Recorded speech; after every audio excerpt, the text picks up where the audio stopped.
ನಮಸ್ಕಾರಗಳು. ಇದು ಮೈಸೂರಿನ ಚಾಮುಂಡಿ ಬೆಟ್ಟದಲ್ಲಿರುವ ನಂದಿ ವಿಗ್ರಹ. ಇದು ಭಾರತದ 3ನೇ ಅತಿ ದೊಡ್ಡ ಏಕಶಿಲಾ ನಂದಿ ವಿಗ್ರಹವಾಗಿದೆ. ಈ ಬೃಹತ್ ನಂದಿ ವಿಗ್ರಹವನ್ನು ಒಂದೇ ಕಪ್ಪು ಗ್ರಾನೈಟ್ ಶಿಲೆಯಲ್ಲಿ ಕೆತ್ತಲಾಗಿದೆ.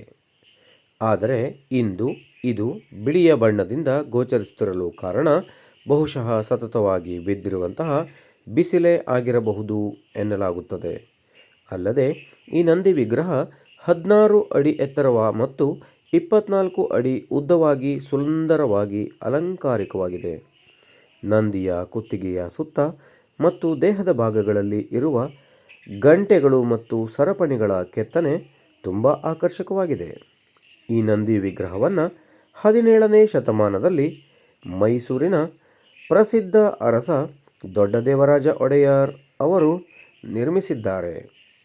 ಇಲ್ಲಿ ಪ್ರತಿ ವರ್ಷ ಕೂಡ ಕಾರ್ತಿಕ ಮಾಸದಲ್ಲಿ ವಿಜೃಂಭಣೆಯಿಂದ ಮಹಾಮಸ್ತಕಾಭಿಷೇಕ ನಡೆಯುತ್ತದೆ.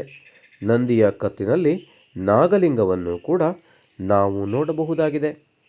ನಂದಿ ವಿಗ್ರಹವು ಎದುರಿನಿಂದಷ್ಟೇ ಅಲ್ಲ, ಎಲ್ಲ ಭಾಗಗಳಿಂದ ಕೂಡ ನೋಡಲು ತುಂಬ ಆಕರ್ಷಕವಾಗಿ ಕಾಣುತ್ತದೆ.